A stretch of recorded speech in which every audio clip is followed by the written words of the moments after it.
With 1 week of basketball down, it's time to talk about some key takeaways that I had in regards to the New York Knicks. All that and much more on the Knicks Digest. What's up, guys? It's your boy Dariel once again. Let's get right into today's video.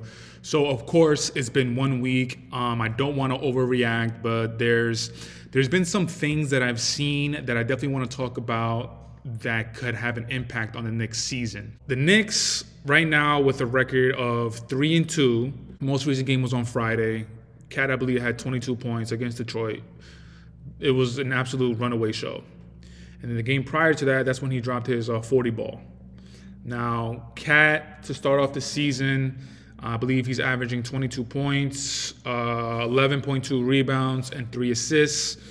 And Cat, I'm looking at what he's averaging for his field goal makes and field goals attempted. Regular field goals and three-pointers. The three-pointers is what I'm looking at specifically. So in the 5 games that he's played this season, he's averaging around 3.5 three-point shots. And in one of the videos, I believe it was the one after the Detroit, the post-game video, I talked about Cat mixing it up. And if he's going to be averaging anywhere between 5 to 8 3-point shots a game, that's kind of the sweet spot where I think Karl-Anthony Towns is going to succeed in. That's the sweet spot where I think he's going to thrive in. Anything more than 5 to 8 3-pointers, then I feel like he's just depending a little bit too much on that jump shot. Field goal attempts, he's averaging 14.2 with an average conversion rate of 7.8, so 8. So he's making 8 of his 14 field goal attempts this season, in the short season that it is so far. But what I also want to talk about, the other teams within the Eastern Conference that might give the Knicks a little bit of trouble. The Boston Celtics, they're in another category. They're in another tier by themselves.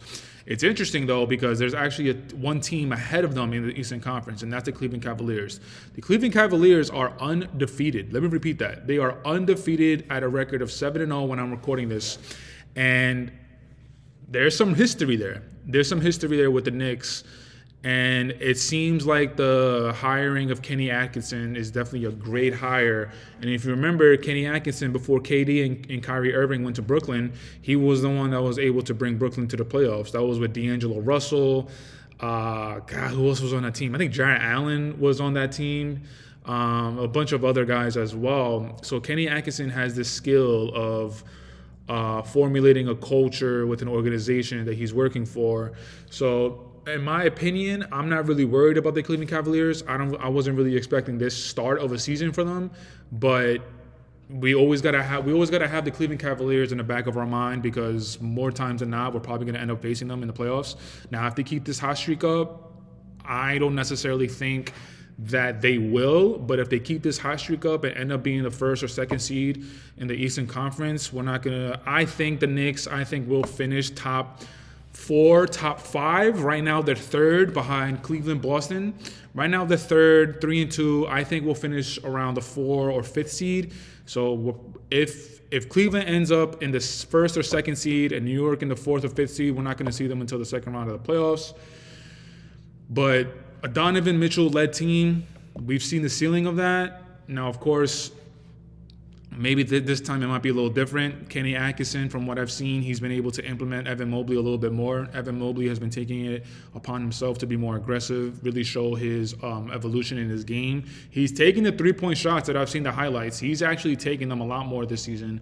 So kudos to Evan Mobley. But the Cleveland Cavaliers being 7-0 is a very, very interesting wrinkle to this season. Now, another point that I want to talk about regarding the Eastern Conference, the Orlando Magic. The Orlando Magic, it's a shame that Paolo Banchero, by the time I'm recording this, he's out with an injury and he's going to be sidelined for a while. But before recording this, Paolo Banchero was looking like someone who's ready to take the next step.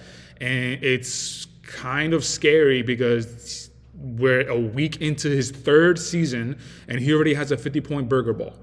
A 50-point burger ball, and with the efficiency rate that he's shooting at, it's a little scary for the rest of the Eastern Conference. Besides Paolo Banchero, it looks like there's just a lot of great upside with that team, with Jalen Suggs, with Anthony Black. There's just a lot of young and up-and-coming players that the Orlando Magic, they're looking to depend on, and they're actually ringing the bell. So the Orlando Magic, is definitely something that I took away from the first week of the NBA, something that I got to keep an eye on for the rest of the season. The Boston Celtics, 6-1, not really surprised. The Cleveland Cavaliers, that's definitely a big surprise. But having said all of that, where do the Knicks land? What have I seen from the Knicks from the first week? So with a record of 3-2, I definitely do believe that we can be one of the top 4 seeds by the time the end of the season comes along. What's going to be interesting is how Cat's play goes for the rest of the season. So far, I would say that his season it hasn't really been up and down. You also gotta talk about it's a new situation for him. It's a new situation, it's a new organization, and you got to take that into account. So it's going to take a little bit of time for him to get acclimated to the team. But so far, like in his first game against Boston, he had 12 points, he had 7 rebounds, 3 assists. He was 5 of 9 from the field, was 1 of 2 from three-point line. In his second game, he ended the game with 21 points, 15 rebounds, 5 of 11 from the field, 2 of 2 from three-point line. In his third game, 13 points, 10 rebounds, 3 assists, 4 of 8 from the field, 1 of 2. So for the first 3 games, you can tell that he was kind of like a little hesitant. You can tell that he was just trying to get his footing in with the amount of field goal attempts and 3-point field goal attempts that he took. It just seemed like he didn't want to step on any toes. But then in his fourth game against Miami, that's where he just broke out. 44 points, 13 rebounds, 2 assists, 17 of 25 from the field goals. 25 field goal attempts, 3-pointers, 4 of 5. And then on Friday against the Detroit Pistons, he had 21 points, 11 rebounds, 7 assists, 8 of 18 from the field, and 3 of 6 from three-point line. So having given you those numbers for Cat, I think moving forward, we're going to see a more aggressive Cat. I think we're past the point of him not trying to step on any toes. I think we're past the point of him trying to get acclimated to the team. I think now that he's seen what he can provide this team, I think he's really going to be aggressive in taking his shots. And one thing that I really forgot to mention regarding all of this Karl-Anthony Towns trade hoopla and what he can bring to a team is his playmaking ability. There was a couple of plays on Friday against Detroit where he was at the top of the key, Brunson gave him the ball, and then Brunson did the back door, and then Karl-Anthony Towns gave like no-look passes. And that is absolutely one underrated part of his game that a lot of people don't talk about.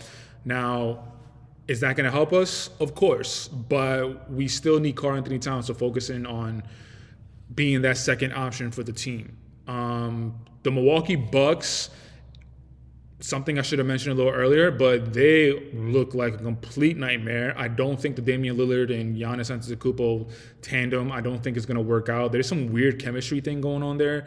They both had 30 points the other night against Boston, and they still ended up losing. It was probably one of the better games that they've had since they've been together. I honestly don't think that Milwaukee Bucks, they're going to end up being a top 4 seed in the East. I think they're going to be in the play-in spot by the time of the end of the season. I just don't see it working out. I'm not really worried about the Milwaukee Bucks being coached by Doc Rivers. You know what that comes with. And then Chris Middleton is still dealing with an injury, and they're really depending on Chris Middleton to come back and really kind of fix the issues that the rotation has and just the way that they play. So if you're depending on a Chris Middleton who's had injuries ever since they won that championship, I don't really know what your ceiling is. But for the first week, I think we're in a good spot. I think we're in a really good spot. No injuries, and if we're able to implement Mitchell Robinson when he comes back in January, February, move Karl-Anthony Towns to the 4, keep everybody healthy, OG, Mikal, keeping up their defensive prowess, Jalen Brunson continuing his ascension, we're in a good spot in the Eastern Conference. Philadelphia is another team that I haven't even talked about, but Joel Embiid and Paul George haven't even played a game. Let me repeat that. They have not played a game yet in this regular season.